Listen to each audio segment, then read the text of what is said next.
On y va maintenant pour les transitions. C'est parti, animer d'un état à un autre. On ne peut pas animer un dégradé linéaire. On ne peut pas animer de dégradé créé avec background image en CSS. Pour passer outre ce problème, on peut créer plusieurs couches, puis faire apparaître et disparaître l'une d'entre elles afin de donner l'illusion d'une transition entre deux dégradés. Bon, avant de passer directement à tout ça, en CSS pour animer, on a deux choses, on a les transitions et on a les animations. Donc souvent on utilise le terme animé de manière un peu globale, on peut parler soit d'une animation, soit d'une transition. La différence est assez fine, on peut faire des choses communes avec les deux, hein, mais les transitions c'est pour vraiment aller d'un point A à un point B, même si vous verrez qu'on peut animer aussi, enfin qu'on peut transitionner plusieurs propriétés et même créer des délais dans les propriétés pour finalement créer une sorte d'animation. Mais l'animation, quant à elle, va permettre de créer plusieurs breakpoints, et dans ces breakpoints-là, je pourrais animer autant de propriétés que je veux. Donc j'aurai vraiment plus de possibilités de changement et d'étapes avec les animations, là où une transition en général c'est d'un état à un autre. Néanmoins, les transitions, ça a aussi un avantage, c'est qu'on peut avoir un effet reverse, c'est-à-dire que vous survolez le titre, le fond change, et puis vous arrêtez de survoler le titre, le fond revient en arrière. Cet effet reverse n'est pas disponible avec les animations, on en parlera un petit peu plus tard. Donc voilà, ça veut pas dire que les animations sont meilleures que les transitions meilleures que les animations, il faut choisir la bonne chose lorsqu'on en a besoin. Ok, donc parlons des dégradés linéaires, et justement parlons de ce bug qui peut arriver. Transition de dégradé. Donc, on a ici, on a not working gradient fade et working gradient fade. Donc, je vais vous montrer les deux cas. Ici, je lui mets une width de 150, une hauteur de 150, margin bottom MB 20 pixels. Ok, et je lui mets background image, linear gradient, 45 degrés, le dégradé linéaire, et ça va de orange à bleu. Ok. Donc là, je vois mon carré ici. Maintenant, je vais mettre une transition. Donc de quoi est composée une transition? Du nom de la propriété à transitionner, donc background image, de la durée, 0,4 secondes, et ease out, c'est le easing, ça veut dire vitesse normale et au début et au milieu, puis lent vers la fin, c'est ease out. Ok. Donc j'ai mis la transition dessus, donc normalement si je le hover par exemple, j'utilise la pseudo-classe hover, lorsque je le survole, je peux changer ce background image juste là, et je vais passer de orange à light green, et de blue à light blue, ok. Attention, hop, et ça fonctionne pas, il n'y a pas de transition ici. Donc c'est tout simplement impossible, voilà, c'est impossible, ça ne fonctionne pas. Pour faire fonctionner ça, et en plus, je vais le faire fonctionner, je vais vous montrer une technique qui crée une animation qui est performante, vu qu'on va utiliser opacity, et non pas une propriété de color ou de background color. Il faut créer un layer, une couche, qu'on va animer, qu'on va faire disparaître et apparaître. Donc on va prendre le même exemple, cette fois pour l'exemple fonctionnel, donc on va enlever le not, donc working gradient fade, je vais lui mettre une position relative et je vais le transformer en nouveau contexte d'empilement. Donc il y a plusieurs manières de créer un contexte d'empilement, avec une position autre que statique et z-index autre que auto, ça crée un nouveau contexte d'empilement, mais aussi avec transform comme on a vu précédemment, et avec pas mal d'autres choses. Ici en fait ça va nous permettre d'être la base pour mettre notre couche dessus, d'accord, pour que la couche n'aille pas en dessous. Ok, ensuite donc une fois qu'on a ça, il faut créer exemple non fonctionnel, transition dégradée. Oups, alors exemple non fonctionnel c'est celui-là, et exemple fonctionnel c'est celui-là. Ok. Donc ensuite il faut utiliser un pseudo-élément. Donc before par exemple, on l'initialise avec content, c'est obligatoire. Position absolute, width 100%, height 100%, donc cette couche je lui fais prendre 100% du parent. Je lui mets la nouvelle couleur que je veux voir, qui est juste ici, et je lui mets une transition sur l'opacité. 0,4 secondes, ease out. Donc soit je peux la laisser de base, je peux laisser de base cette chose-là, soit je peux la cacher. Vous faites comme vous voulez. Et puis ensuite, lorsqu'on va hover le parent, dans ce cas-là ici, je mets opacité 0. Et maintenant, regardez, hop, on a bien une transition entre deux dégradés. Ça fonctionne, et ça fonctionne de manière performante vu qu'on utilise opacity. Il faut utiliser autant que faire se peut, transform et opacity pour vos animations, car ce sont les propriétés les plus performantes à animer. Alors attention, faut pas non plus être trop stressé quand on les utilise. C'est pas très grave dans beaucoup de cas. Par exemple, pour un petit cas comme ça, si j'avais utilisé... Alors du coup, on peut pas utiliser background image ici, mais si j'avais juste fait une transition entre deux backgrounds, ça aurait pas tué mon ordinateur ou même un téléphone. Mais pour des animations un peu plus grandes, c'est vrai que ça peut poser problème. Voilà. Ok, très bien, très bien. Donc on aurait pu faire l'inverse, hein, c'est-à-dire opacity 0 ici, et 1 là. Donc ça aurait fait la même chose. Voilà, donc le principe de créer une couche comme ça est important dans les animations de couleurs. Ensuite, régler un bug visuel avec Will Change. La propriété Will Change permet d'allouer plus de puissance à l'animation d'une propriété. Il faut l'utiliser judicieusement à des endroits qui en ont vraiment besoin, sous peine d'obtenir l'inverse de l'effet recherché.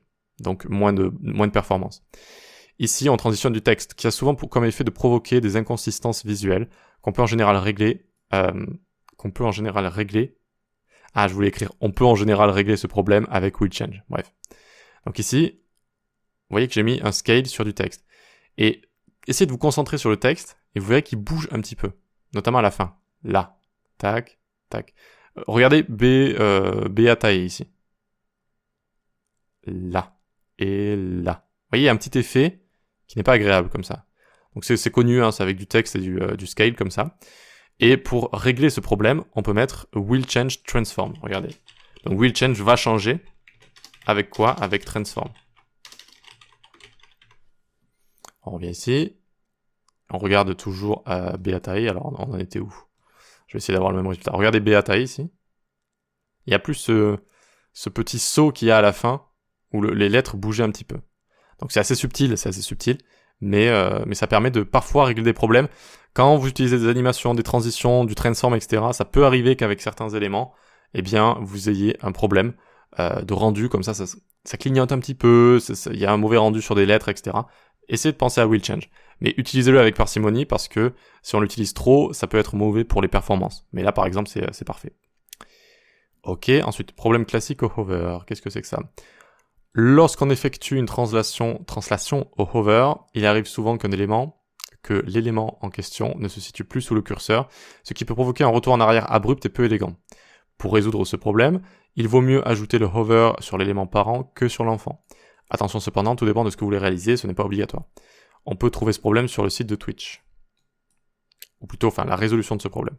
Donc là, je viens de cliquer sur le site de Twitch. Je suis en mode invité, hein, je sais pas ce que je regarde. Mais voilà, c'est ces petites cartes là. Vous voyez ces cartes? Quand je survole, elles vont se lever comme ça. Et quand je vais dans la partie violette, elles ne vont pas revenir vers le bas. Ok? On voit que ça fonctionne toujours. Et donc, ce qu'on a juste ici, problème classique au hover, donc, je l'ai pas mis en place, tiens. Problème classique au hover. Ah oui, il est là, voilà. Donc, je décommande ça. Donc, je fais le même effet. Et je fais exprès de l'exagérer un petit peu. Et si je sors de cet élément-là, vous voyez ce que ça fait? Ça fait des petits sauts comme ça qui sont pas agréables, un petit peu bizarres. Ça bug un petit peu comme ça. Ok, donc au lieu de ça, ce qu'on pourrait faire, eh bien, on pourrait mettre le hover sur le parent. Donc, j'ai appelé ça placeholder. Hop. Donc maintenant, j'arrive ici. Placeholder hover, alors l'enfant. Voilà. Donc, quand je survole le parent, alors l'enfant. Et là, vous voyez que même quand je reviens au niveau du vert, il n'y a pas de problème. Et notamment aussi au niveau de l'enfant, il n'y a pas de problème. Vu que lorsque vous mettez un hover sur un parent, si vous survolez l'enfant, ça va compter comme si vous survoliez le parent. C'est un peu comme le système de bubbling en JavaScript avec les events JS. Ok? Donc là, il n'y a plus de problème. Comme sur le site de Twitch, comme ça. Ok? Voilà, donc tout dépend de ce que vous voulez faire, attention. Ça dépend des animations, etc. Mais là, ça permet d'éviter d'avoir un mauvais retour en arrière. On a juste cet effet-là. Voilà.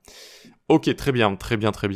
Ensuite, alors ça fait combien de temps qu'on tourne là? Ça fait déjà 9 minutes. Est-ce qu'il m'en reste beaucoup? Le fameux fade in, fade out. Et il faut essayer d'animer ça. On peut terminer, je pense, on peut terminer. Faire apparaître et disparaître un élément au survol est très courant sur le web. Alors là, ça va pas être du survol, ça va être du clic. Au début, j'avais fait du survol, maintenant que je fais du clic. Néanmoins, c'est souvent mal fait et ou source de bug. Pour bien gérer cette animation, il faut utiliser à la fois opacity et visibility, tout en comprenant le comportement spécial qui a lieu. Alors oui, bon, je vous avais dit que ça allait être simple à finir, c'est quand même quelque chose qu'il faut expliquer. Donc, on a du JS déjà ici. On a du JS. À part si je l'ai supprimé. Ah, ok, donc ça aussi on va le faire. Bon, on va tout faire ensemble. Ici, notre box, elle a juste un margin 24 pixels. On va lui mettre opacity 1, visibility visible. Et la transition qu'on va lui placer, elle va être sur opacity 0,4 secondes is out, virgule, visibility 0,4 secondes is out. Ok? Donc, le fade in, fade out, quand on fait disparaître un élément, on veut aussi le faire disparaître avec visibility. Ça permet d'être plus accessible, c'est-à-dire qu'il ne va plus, on va plus pouvoir lui cliquer dessus, on va plus pouvoir interagir avec, et il ne va plus être montré par les lecteurs d'écran, il va plus être lu pour les personnes qui ont des difficultés visuelles, etc. Ok, donc c'est important. Et ensuite en dessous, je vais mettre fading box active, opacity 0, visibility hidden, ok, comme ceci. Et on va appliquer une transition sur les deux juste là. Ok, très bien. Ensuite, au niveau du JS, il va falloir appliquer tout ça. Donc je peux le copier-coller. On prend le bouton, on prend la box. Donc le bouton, la box.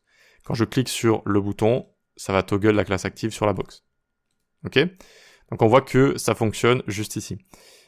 Juste avant de vous expliquer, on aurait pu même, si je dis pas de bêtises, enlever la transition sur visibility ici. Je pense que ça fonctionne de la même manière. Voilà, c'est ça. On aurait pu l'enlever là. Alors, qu'est-ce qui se passe ici? Au début, on voit la box. Opacity 1, visibility, visible. Donc, visibility, visible, c'est déjà le cas de base. Hein. On n'est pas obligé de le rajouter, mais c'était juste pour vous faire comprendre. Et puis, quand on rajoute la classe active, on va cacher l'élément visuellement. Donc déjà avec opacity. Et ensuite, on va le cacher. On va plus pouvoir interagir avec visibility hidden.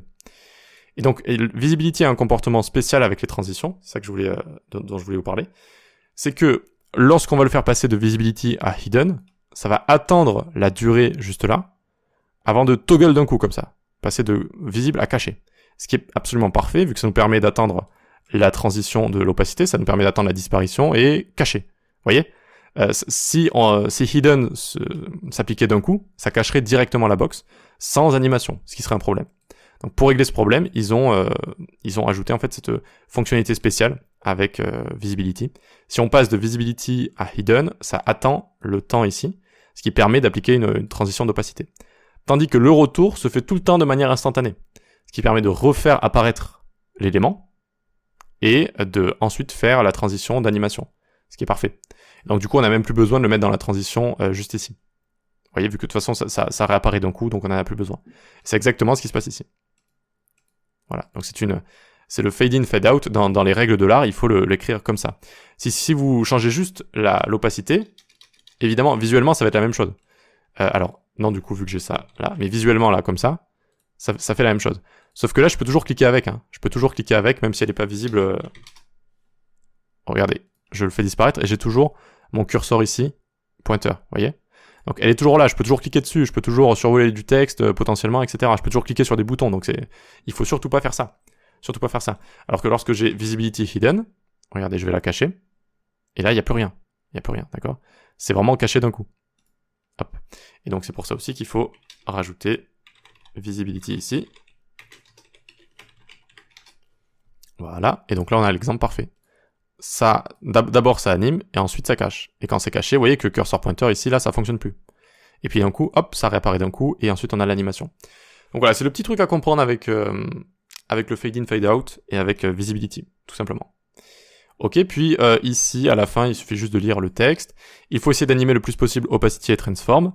Ce sont les deux propriétés les plus performantes à animer. On voit souvent sur des tutos de mauvaise qualité l'utilisation de left et top, alors qu'elle n'a pas lieu d'être.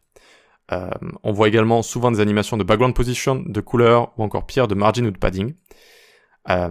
Donc, si vous voyez left et top, si vous voyez des animations de couleur, sur certaines animations, ça va. Mais ça montre quand même que, surtout left et top. Left et top, en général, on peut utiliser transform quasiment tout le temps. Ensuite, pour ce qui est des animations de couleur, c'est pas forcément obligé de créer un layer à chaque fois. Mais ça peut être bon. Ça montre en général que, bon, si je vois left et top, je sais que la personne est un débutant ou qu'elle n'a pas un niveau exceptionnel. Voilà, ça en dit un peu long sur votre niveau. Ok. Le margin et padding, il faut pas l'animer du tout. 0. Ça, c'est 0, 0, 0. Parce que lorsque vous faites bouger le margin, ça crée des recalculs pour repositionner les éléments autour. Et ça, c'est très, très, très mauvais pour les performances. Donc ça, si vraiment un jour vous voyez de l'animation de margin padding, c'est 0, 0, 0. Ensuite, donc background position, ça fait un peu comme background. C'est pas forcément mauvais, mais si vous animez un background position d'un grand élément, ça commence à devenir mauvais. Donc il faut voir au cas par cas. Attention, animer d'autres propriétés qu'opacity ou transform n'est pas systématiquement mauvais. Il faut prendre en compte la taille de l'animation, les reflows, les repents, donc les recalculs qui ont lieu, et les réaffichages, qu'elle inflige au navigateur. Le reflow est le recalcul coûteux de dimension causé par l'animation de propriétés qui chamboulent la disposition des éléments, comme margin et padding par exemple, alors que transform ne chamboule pas tout ça. Transform, lorsque vous faites rotate un élément, etc., ça va juste faire rotate cet élément en question. Ça va pas faire bouger la marge des autres éléments autour. Et le repaint est causé par, entre autres, des animations de couleurs. Comme alternative à top et left, on peut quasiment tout le temps utiliser transform, translate X, translate Y. Comme alternative à l'animation de couleurs, on peut utiliser l'exemple vu au début de cette leçon avec les dégradés linéaires, en créant une couche qu'on fait apparaître et disparaître. Donc du coup, on utilise opacité et donc c'est performant. Et le but est de créer plusieurs couches qu'on anime, avec lesquelles on anime l'opacité afin de mimer une transition. Ok pour ça ? Super, on peut passer à la suite.